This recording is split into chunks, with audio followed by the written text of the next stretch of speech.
up, guys? Kempo back here today. Got off the weekend and I watched a bit of boxing. Watched the Terence Crawford card. He's been one of my favourite fighters for years now, to be honest. Everyone's, I think, now starting to come into his liking because he's getting built up quite a lot since the Errol Spence fight. But yeah, he's been a machine for a long time. Real technical fighter, but goes for the finishes. Switch hitter like Marvin Hagler. Probably the best from this generation right now. Multi-weight champion. And he came up against Israel Matrimov, who was a hell of a challenge on his own, with a huge amateur pedigree, over 300 fights. This wasn't an easy fight to take, with Crawford coming up in weight class and Israel being the defending champion with a lot of amateur experience. Sorry guys, just gonna be driving now. So I thought Terence was going to win anyway, and he did show that he belongs that weight class. He didn't weight bully. He didn't knock out Israel Matrimov, but he did show that the weight didn't matter to him at all. He showed his mettle. He always looked like the bigger guy in there. But it was a chess piece sort of match. It wasn't the slobber knocker that some people wanted it to be.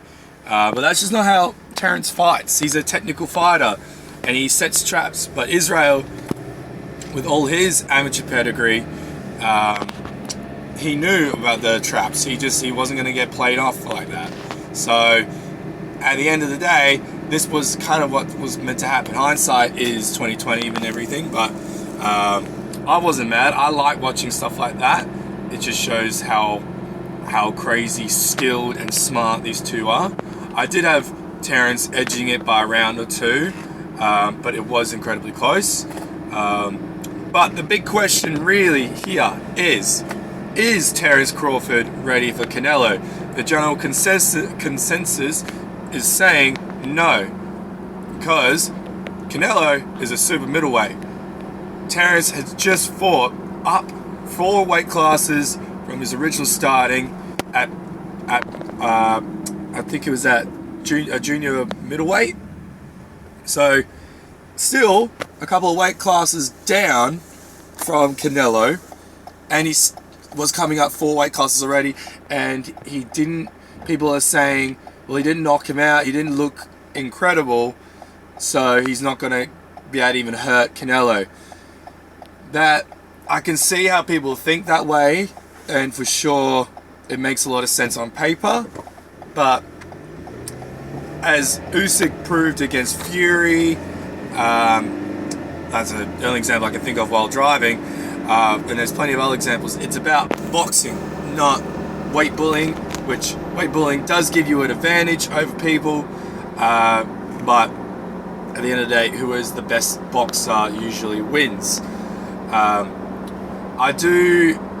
If I'm looking at this fight on paper, Canelo's going to be looking at the jaws right now, that money fight. He's going to go for it, and he's just going to walk Terence down and just pound, like smash his arms, smash his face, and just go for those big shots and eventually wear Terence down.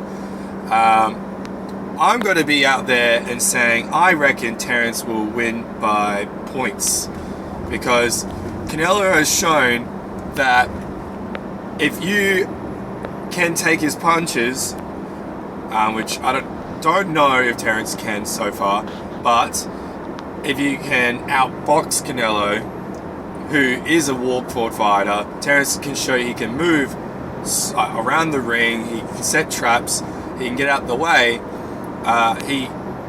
These people can effectively win rounds against Canelo. Billy Joe Saunders did it for half the fight. I don't care what people say that, oh, Canelo let him do it. At the end of the day, he still won half the fight until Canelo got him out of there. I reckon Terence is a better boxer than that. So I'm going to say it now. If that fight happens, Terence will win by points decision, and it will be one of the biggest upsets in boxing history. I like going for the underdog, and I genuinely do feel this time that will happen. But if you're the smart betting man, you will go Canelo by stoppage probably. But I'm going to predict Terence by points decision.